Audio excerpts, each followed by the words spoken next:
பரிகாரம் என்பதே எந்த நூல்லையும் சொல்லப்படவே இல்லை. ஆச்சி மசாலா எந்த சமையலும் ருசி தேடும் ரகசியம் 20 ரூபாய். தாமரை மலர், ஸ்வஸ்திக சின்னம் போன்ற சில சின்னங்களை பார்த்து கொண்டே இருந்தால் உங்கள் வாழ்க்கை முன்னுக்கு வரும். இப்போ உங்களுக்கு ஒரு பிரச்சனைனா நாம் பரிகார பூஜை செய்து பிரயோஜனம் இல்லை. வெள்ளிக்கிழமையில் யார் ஒருவர் முதலில் காலையில் உப்பை வாங்கி கொண்டு வருகிறாரோ அவருக்கு எந்த கஷ்டமும் வராது வாழ்க்கையில். தியானம் என்பது மற்றவர்களால் கற்றுக் கொடுக்க முடியாது. அந்த தியான வகுப்புன்றதெல்லாம் நிஜமாவே சிரிப்பு தான் வரும். கடவுளுக்கு வேலையே உங்களுக்கு உதவி செய்வது அல்ல. கடவுளுக்கு விளக்கேற்றினாலோ பூஜை பண்ணினாலோ கடவுள் அருள் செய்ய வேண்டும் என்றால் குருக்கள் தானே கோடீஸ்வரனா இருக்கணும். அது இது அப்படி இப்படின்னு எப்படி பார்த்தாலும் இதுதான் ஹிட்டான ஆஃபர். பக்தி கதைகள், பக்தி பாடல்கள் மற்றும் ஆன்மீக சொற்பொழிவுகள் மூலம் உங்கள் ஆன்மாவை தூய்மைப்படுத்துங்கள். இன்றைய ஆலய ஆப்பை டவுன்லோட் செய்யவும். ஆன்மீக கிளிட்ஸ் நேயர்கள் அனைவருக்கும் வணக்கம். இன்னைக்கு நம்மளோட அஸ்ட்ராலஜர் லால்குடி கோபாலகிருஷ்ணன் அவர் தான் நினைஞ்சிருக்காரு. அவர்கிட்ட நிறைய விஷயங்கள் கேட்டு தெரிஞ்சுக்க போறோம். நிகழ்ச்சிக்கு போகலாம். சார் வணக்கம். வணக்கம். கடந்த 2 எபிசோட்ஸ் எங்களுக்கு நிறைய விஷயங்கள் நீங்க ஷேர் பண்ணீங்க. இப்போ அந்த கல்யாணம்லாம் நம்ம நிறைய பேசணும்ல சார் போன எபிசோட்ல, அதே மாதிரி பரிகாரங்களும் பேசணும். இப்போ முக்கியமா இந்த எபிசோட்ல நான் பரிகாரங்கள் பத்தி மட்டுமே நிறைய கேள்விகள் கேட்கணும்னு நினைக்கிறேன். இப்போ இந்த பரிகாரம் பண்ணா இதுக்கு இந்த அதாவது இப்போ எனக்கு கல்யாணம் ஆகணும், இதுக்கு இந்த பரிகாரம், குழந்தை பிறக்கணும், இதுக்கு இந்த பரிகாரம், வேலை கிடைக்கணும், ப்ரமோஷன் கிடைக்கணும், இதுக்கு இந்த பரிகாரம் அப்படின்னு சொல்லிட்டு எளிய பரிகாரங்கள் பண்ணால் அன்றாட மக்களுக்கும் ஒரு பெரிய இதுவாக இருக்காது. பரிகாரன்ற பேரில் லட்சக்கணக்கில் செலவு பண்ணுறாங்கல்ல சார், ஒரு அரசியல் பதவிக்காக, இல்லைனா எனக்கு பெரிய பணக்காரர் ஆகணும் அப்படின்னு சொல்கிறதுக்காக, எதிரியை வீழ்த்துறதுக்காக கூட பரிகாரங்கள்லாம் பண்ணப்படுதா சொல்லப்படுது. இது எந்த அளவுக்கு உண்மை, இல்லை அந்த பரிகாரங்கள்லாம் உண்மையாகவே நமக்கு ஏதாவது ஒரு விஷயம் பலன் கொடுக்குமா? வணக்கம். லால்குடி சப்தரிஷீஸ்வரர் அருளால் உலக மக்கள் நலம் பெற வேண்டும். பொதுவாகவே பரிகாரம் என்பதே எந்த நூல்லையும் சொல்லப்படவே இல்லை. அதாவது அகத்தியராக இருக்கட்டும், பராசரராக இருக்கட்டும், ஜெய்மினியாக இருக்கட்டும், இவர்கள் தான் அது ஜோதிடத்தின் தந்தை பிதாமகர்னு சொல்லக்கூடியது. இவர்களுடைய புஸ்தகம் நான் 40 ஆண்டு காலமாக படிக்கிறேன். பலவிதமான புஸ்தகங்கள், பிருகுநந்தி நாடி, அது போல். இதில் எதுலேயுமே பரிகாரங்கள் சொல்லப்படவில்லை. இந்த பரிகாரங்கள் எதுக்குன்னா இது ஒரு வியாபார நோக்கமாக கொண்டு வரப்பட்டது. காரணம், ஒரு விஷயத்துக்காக நீங்கள் ஹோமம் பண்ணினாலோ எது பண்ணினாலும் உங்களுக்கு அது மாற்றம் தராது. கோவிலில் போய் விளக்கேற்றுறோம் சொல்கிறதுக்கு. அப்போது கடவுளுக்கு வேலையே உங்களுக்கு உதவி செய்வது அல்ல. காரணம், எல்லார் போல் நீங்கள் எப்படி கடவுளுடைய குழந்தையோ நானும் கடவுளுடைய குழந்தை. கரெக்டாக? அப்போது நான் முன்னுக்கு வரணும்னா யாரோ ஒருவர் கஷ்டப்பட போகிறார்னு அர்த்தம். அதாவதுங்க, பூமியில் ஒரு கட்டடம் கட்டுறோன்னு வச்சுக்கோங்க. ஒரு 15 அடிக்கு கட்டுறோம், 40 அடிக்கு கட்டுறோம். அப்போ 40 அடிக்கு இந்த பூமியில் பள்ளம் ஏற்பட்டதுன்றது புரியறதா உங்களுக்கு இல்லையா? எனக்கு அது புரியுது. இதுக்கு மண்ணை செவ்வாயிலேருந்தோ சந்திரன்லேருந்தோ கொண்டு வர முடியாது. அப்போது இங்கே இருப்பவர்கள் யாரோ ஒருவர் லாபம் அடைகிறார்னா ஒருவர் நஷ்டம் அடைகிறார்னு அர்த்தமா இல்லையா? சரி, ஓகே. இப்போ நாங்கள் பரிகாரத்தை நீங்கள் இப்படி சொல்கிறீங்க. நான் கோவிலில் போய் விளக்கேற்றுறேனே, நான் பெரிய என்னாலலாம் அவ்வளோ லட்சக்கணக்கில் கொடுத்து செலவு பண்ண முடியாது. நான் கோவிலில் போய் விளக்கேற்றுறேன், என்னால் அந்த கடவுள்கிட்ட அவ்வளோதான் பண்ண முடியும். ஒரு பூ வாங்கி நான் சாத்துறேன் அப்படின்றத கூட, அதெல்லாம் கூட நீங்கள் ஒரு பரிகாரமாக ஏற்று. அதாவது அதுக்கு பரிகாரம் கிடையாது, அது நன்றிக்காக வேணால் கொடுக்கலாம். அதாவது என்னை இந்த அளவுக்கு வைத்த கடவுளுக்கு நான் நன்றி செலுத்துகிறேன் அப்படின்னு சொன்னால் அது கரெக்டு. இப்போது நீங்கள் சொல்வது போல் கடவுளுக்கு விளக்கேற்றினாலோ பூஜை பண்ணினாலோ கடவுள் அருள் செய்ய வேண்டும் என்றால் குருக்கள் தானே கோடீஸ்வரனா இருக்கணும். அவங்க பைசா வச்சு அவங்க பண்ணல. இருங்க, 8 மணி நேரம் 10 மணி நேரம் கடவுளிடம் இருந்து கொண்டு வேண்டிக் கொண்டே இருக்கிறார். அவருக்கே பல விதமான ப்ராப்ளம் வருது. உண்மை தானே? உண்மை சார். அப்போது கடவுளுக்கு உங்களுக்கு எல்லாத்தையும் கொடுத்துட்டு, மூச்சு காற்றை அவர் கொடுத்துட்டார், சாப்பாடு அவர் கொடுத்துட்டார், இந்த பெரிய உலகத்தை அவர் கொடுத்துட்டு அதுக்கப்புறமும் அவர் தான் உபயோகம், அதாவது உங்களுக்கு உதவி செய்ய வேண்டும் என்றால் படித்து வேலைக்கு போன பையனுக்கு நம்ம பணம் அனுப்புகிற மாதிரி, ஏற்கனவே படித்து பணம் சம்பாதிக்கிறான், அவனுக்கு மேலும் நம்ம பேரண்ட்ஸே பணம் கேட்டான்னா எப்படி இருக்கும்? சரி, இப்போ நீங்கள் என்ன சொல்ல வரீங்க? அதாவது தாந்திரிக பரிகாரம் தான் வேலை செய்யும். தாந்திரிக பரிகாரம் என்பது மனம் சம்பந்தப்பட்டது. ஒரு சின்ன கேள்வி, நீங்கள் மனதால் கடவுளை வேண்டிக் கொள்ளுகிறீர்கள்னு வச்சுக்கோங்க. சரி. இப்போ கடவுளுக்கு அது தெரியும்னு வச்சுக்கோங்க. கடவுளை தவிர யாருக்கு தெரியும்? நான் சொன்னாதான் தெரியும். உங்கள் மனசுக்கு தெரியும். ஆமாம். இல்லை, நான் வெளில யார்கிட்டயா சொன்னாதான் தெரியும், இல்லை எனக்கு உங்கள் மனசுக்கு தெரியும். அப்போது எது வேண்டிக் கொள்ளுகிறது? மனசு. எதை வேண்டிக் கொள்ளுகிறது? மனசை. மனசை வேண்டிக்கிறது. புரியுதா உங்களுக்கு? இல்லையா? அப்போ மனம் தானே கடவுள். ஒன்றுமே இல்லை, ஒரு உதாரணம் சொல்கிறேன். நீங்கள் கனவு காண்றீங்க, கனவு காண்பது எது? உங்கள் மனசு. உங்கள் மனசு தானே கனவு காண்றது. ரைட். கனவில் வரக்கூடியது என்ன? அதுவும் உங்கள் மனசு தான். சரிதானே? அப்போது மனசே தான் மனசை பார்த்துட்டு இருக்கு. கனவுன்றது அதானே. புரியுதா? கனவில் வர எல்லா கதாபாத்திரமும் உங்கள் மனசு படைச்சது தான். அதை பார்க்குறது எது? அதுவும் மனசு தான். அப்போது மனதளவில் மாற்றங்களை உண்டாக்கி கொண்டால் உங்கள் சூழ்நிலை மாறும். இதை தான் மனோதத்துவ நிபுணர்கள் சொல்கிறாங்க. புரியுதா உங்களுக்கு? புரியுது சார். உங்களுடைய எண்ணங்களை இன்டென்சிஃபை, புரியுதா? மேனிஃபெஸ்டேஷன்றாங்க. அந்த காரணம் மனதை வைத்து கொண்டு சில பரிகாரங்களை செய்தால் வெற்றி பெறுவீர்கள். எண்ணம் போல் வாழ்க்கை. எண்ணம் போல் வாழ்க்கை, இதுதான் விஷயம். ஒரு உதாரணத்துக்கு சொல்கிறேன். நீங்கள் பொதுவாகவே தாமரை மலர், ஸ்வஸ்திக சின்னம் போன்ற சில சின்னங்களை பார்த்து கொண்டே இருந்தால் உங்கள் வாழ்க்கை முன்னுக்கு வரும். புரியுதா உங்களுக்கு? நினைத்த காரியம் நடக்கும். நிஜமாவா சார்? 100%. இதை நான் இன்றைக்கு காலையில் எனக்கு ஃபோனு என்னென்னா, ஒரு கஷ்டப்பட்டு மூடின கடை திறக்கப்பட்டு இன்றைக்கு மாதம் 6 லட்சம் ரூபாய் வியாபாரம் பண்ணுறாங்க. ஓகே. திருநெல்வேலியில். எப்படி அது காரணம்? என்னம்மா அது என்ன காரணம்? காரணம் என்னென்னா, இப்போ நம்ம நினைக்கும் போதே உங்களுக்கு தெரியாமலே உங்கள் மனசு என்ன நினைக்க தெரியுமா? இந்த வேலை நடக்காது. 100க்கு 90 பங்கு நீங்களே நெகட்டிவ், நம்பிக்கை இல்லை. அப்போ நம்பிக்கை இல்லாதது எப்படி நடக்கும்? உண்மை. புரியுதா உங்களுக்கு? ஒரு விஷயத்தை எடுத்த உடனே நம்ம சொல்கிறோமே தவிர மனசுக்குள்ளே இது நடக்காது. புரியுதா உங்களுக்கு? இல்லையா? ஆழ் மனசில் நம்மளே நெகட்டிவாக யோசிக்கிறோம். கட்டாயமா ஆழ் மனதில் நாம் தான் எதிர்மறையை விதைக்கிறோம். அப்போ நீங்கள் என்ன விதைச்சிங்களோ அதானே வரும். உண்மை. அவரை வச்சா அவரை, துவரை வச்சா துவரை. அப்போது உங்களுடைய மனதை எந்த பரிகாரம் செய்து மாற்றலாம்னு கண்டுபிடிக்கணும். ஓகே. ஒன்று. ரெண்டாவது, இப்போ உங்களுக்கு ஒரு பிரச்சனைனா, நான் பரிகார பூஜை செய்து பிரயோஜனம் இல்லை. பசி உங்களுக்கு தானே. அப்போ நான் சாப்பிட்டா உங்களுக்கு பசி சரியாக போயிடுமா? ஆகாது. புரியுதா? இப்போ நான் ஜிம்முக்கு பணம் கட்டிட்டு ஜிம்முக்கு ஒரு ஆள் அனுப்புகிறேன், எனக்கு பதிலாக நீ போய் பண்ணுன்னா சரியாகுமா? ஆகாது.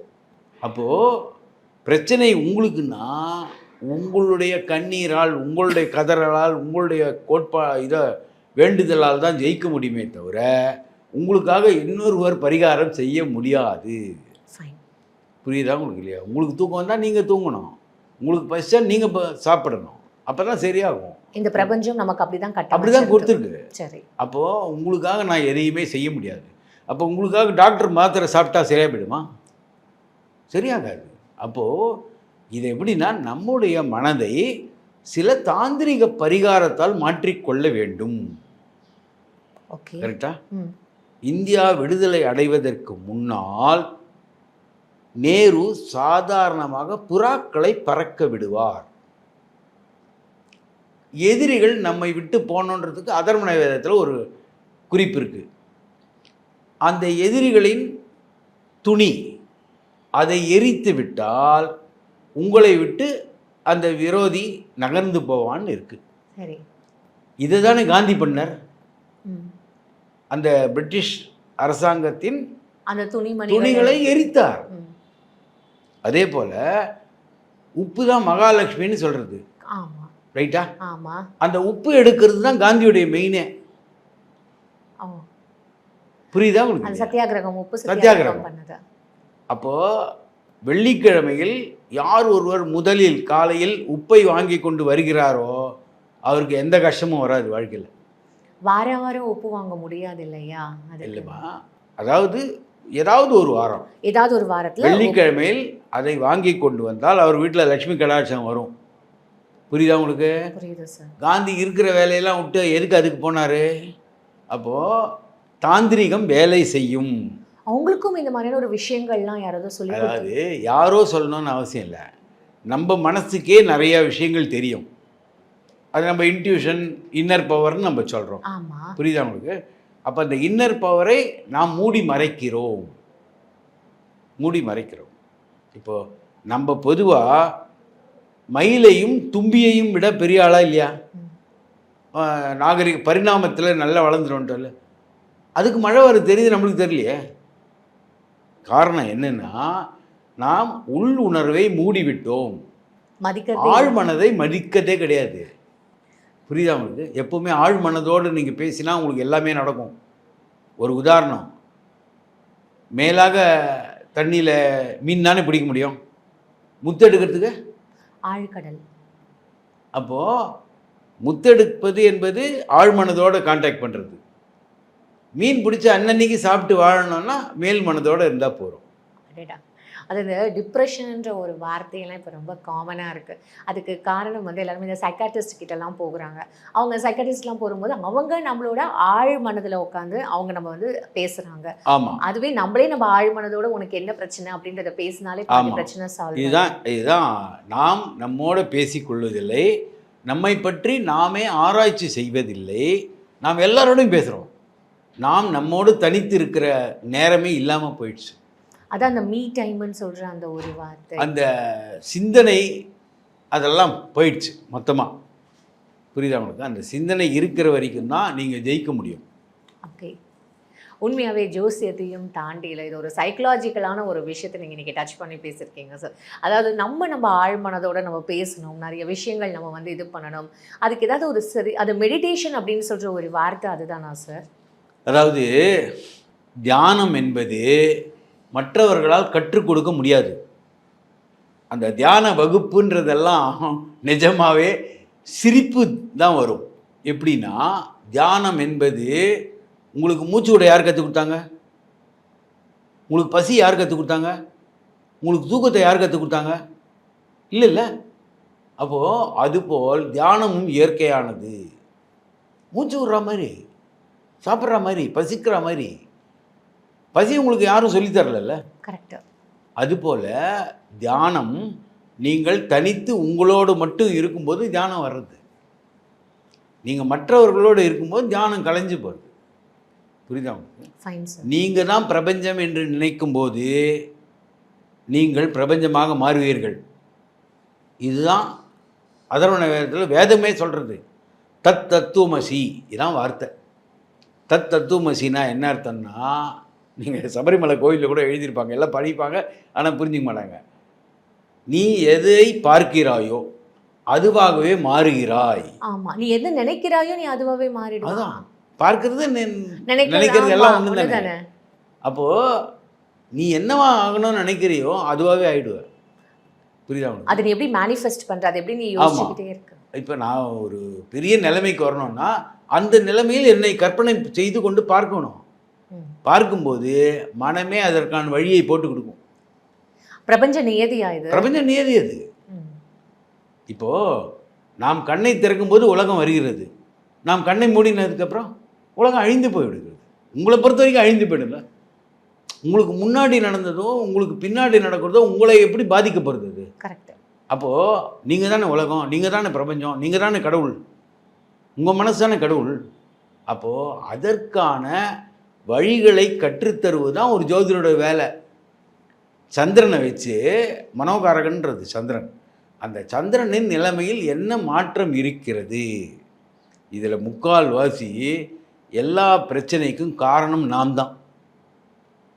நான் பார்த்துருக்கேன், 2 செருப்பில் ஒரு செருப்பு மட்டும் ஒரு பக்கம் தேஞ்சிருக்கும். அது காரணம் செருப்பல்ல, நாம் நடக்கிற முறை, அந்த ஸ்டைல், வாக்கிங் ஸ்டைல். ஒரு சைடு வெயிட் ஜாஸ்தி போட்டிருப்போம், அதனால் அதோடைய ஒரு பக்கம் தேஞ்சு போயிருக்கும். அப்போ குற்றம் சொல்லப்பட வேண்டியது யார்? நாம் தான், நம்மளே தான். புரியுதா உங்களுக்கு? எல்லா விஷயத்துக்கும் நாம் நம்மை பொறுப்பாக்கி கொண்டால் ஜெயிப்போம். தலைவன் என்ன பண்ணுவது தெரியுமா? எல்லா தோல்வியும் தன் தலை மேலே சுமப்பவன் தான் தலைவன். உண்மை. யார் தப்பு பண்ணாலும் நான் தான் அது காரணம்னு சொன்னால் அவன் பேர் தலைவன். உண்மை. இல்லை, எல்லா பழியையும் மற்றவர் மேலே தூக்கி போட்டால் நம்ம தலைவனே ஆக முடியாது. நம்ப மாட்டீங்க, லால் பகதூர் சாஸ்திரின்னு ஒரு பிரதம மந்திரி இருந்தார். அரியலூரில் ஒரு விபத்து நடக்கிறது, ரயில் விபத்து. அவர் ரயில்வே மந்திரியாக இருந்தார். அப்போது யார் பண்ணின தப்போ அது, ஆனால் உடனடியாக ராஜினாமா செய்து விட்டார். காரணம், என்னுடைய துறையில் கடைசி நபர் தப்பு செய்தால் கூட அதுக்கு நான் பொறுப்பேற்கிறேன். அப்போது எல்லா தவறுகளுக்கும் நாம் நம்மை பொறுப்பேற்று கொண்டால் தலைவனாக மாறுவோம். பொறுப்பேற்க ஏற்றாத மற்றவர்கள் மேல் தள்ளி விட்டோம்னா நம்ம தலைவனே ஆக முடியாது. Fine sir. இப்போ கடைசியாக வந்து இந்த பரிகாரங்களுக்கே திருப்பியும் வருவோம் சார். இந்த பரிகாரங்கள் முறை அப்படின்னு நிறைய பேர் நிறைய விஷயங்கள் வந்து சொல்லிட்டு இருக்காங்கல்ல. இப்போது அதுக்கு வேறு எந்த ஒரு ஆல்டர்னேட்டிவ் இதுவே இல்லையா? ஏன்னா நீங்கள் சொல்லிட்டீங்க, உங்களோட மனசு தான் எல்லாமே காரணம், நீ வந்து போய் நன்றி தெரிவிக்கணும், கோவிலுக்கு போகணும் அப்படின்றலாம் நீங்கள் சொல்லிட்டீங்க. இப்போ நான் கோவிலுக்கு போகிறேன், எனக்கு அதுவே ஒரு பெரிய பரிகாரமா சார்? அப்போது அதாவது கோவிலுக்கு போனால் மனம் தூய்மை அடையும். ஆனால் பெரும்பாலும் இப்போ கோவிலுக்கு போகிறதுன்றது சக தோழிகளோட சக தோழர்களோட பேசுவதற்கான ஒரு இடமா மாறிடுச்சு. இப்போ நம்ம பூங்காலாம் பார்க்குறோம் இல்லையா, அந்த மாதிரி மாறிவிட்டது கோயில். அதாவது நம் கவனம் கடவுள் மேல் மட்டும் இருக்க வேண்டும். புரியுதா உங்களுக்கு? பொதுவாகவே இப்போ கோவிலுக்கு போனால் என்ன பண்ணுறாங்க, அம்மனுடைய சாரியுடைய டிசைன் எப்படி இருக்குது, அந்த மூக்குத்தியுடைய டிசைன் என்ன, புரியுதா உங்களுக்கு? அப்போது அதுதான் நம்மளுக்கு தெரியும், மற்றது எதுவுமே நம்மளுக்கு தெரியாது. அப்போ இதுதான் தெரியணும்னா பட்டுப்புடவை விற்கிற கடைக்கு போனாலே கற்றுக்கலாம், அதுக்கு கோவிலுக்கு போக வேண்டிய அவசியமே கிடையாது. கோவிலுக்கு போகும்போது மனதை தூய்மைப்படுத்துங்கள். காரணம், ஒரே ஒரு உதாரணம் சொல்கிறேன். ஒரு பாத்திரம் இருக்குது, பால் காய்ச்சுறீங்க, பால் கெட்டு போகிறது. காரணம் என்ன? பால் பிரச்சனை இல்லை, பாத்திரம் பிரச்சனை. அந்த பாத்திரத்தில் சிறிய தூசோ ஏதோ ஒன்று இருந்தால் நீங்கள் எவ்வளவு கஷ்டப்பட்டு காய்ச்சினாலும் அந்த பால் கெட்டு போகும். அப்போ மனம் என்பது பாத்திரம், பக்தி என்பது பால். அப்போ பக்தி கெட்டு போகுமா போகாதா? கண்டிப்பாக. அதான் கெட்ட பாத்திரத்தில் பாலை காய்ச்சுகிறீர்கள், அதனால நல்ல விஷயங்கள் கிடைக்க மாட்டேங்குது. தூய்மையான மனதோடு செல்லுங்கள், உங்களுக்கு எல்லாமே நடக்கும். ரொம்ப அழகாக வந்து எங்களுக்கு இந்த வாட்டி சைக்காலஜி, அதாவது அஸ்ட்ராலஜி இல்லாமல் ஒரு சைக்காலஜி கிளாஸ் எடுத்திருக்கீங்க இந்த செஷன் அப்படின்னு தான் சார் நினைக்கிறேன். ரொம்ப அழகாக எல்லாத்துக்கும் விளக்கம் கொடுத்தீங்க. உங்கள் நேரத்துக்கு ரொம்ப நன்றி. தொடர்ந்து பேசுவோம் சார். நன்றி. நன்றி. ஆச்சி மசாலா, எந்த சமையலும் ருசி தேடும் ரகசியம். 20 ரூபாய். அது இது அப்படி இப்படின்னு எப்படி பார்த்தாலும் இதுதான் ஹிட்டான ஆஃபர். பக்தி கதைகள், பக்தி பாடல்கள் மற்றும் ஆன்மீக சொற்பொழிவுகள் மூலம் உங்கள் ஆன்மாவை தூய்மைப்படுத்துங்கள். இன்றைய ஆலய ஆப்பை டவுன்லோட் செய்யவும்.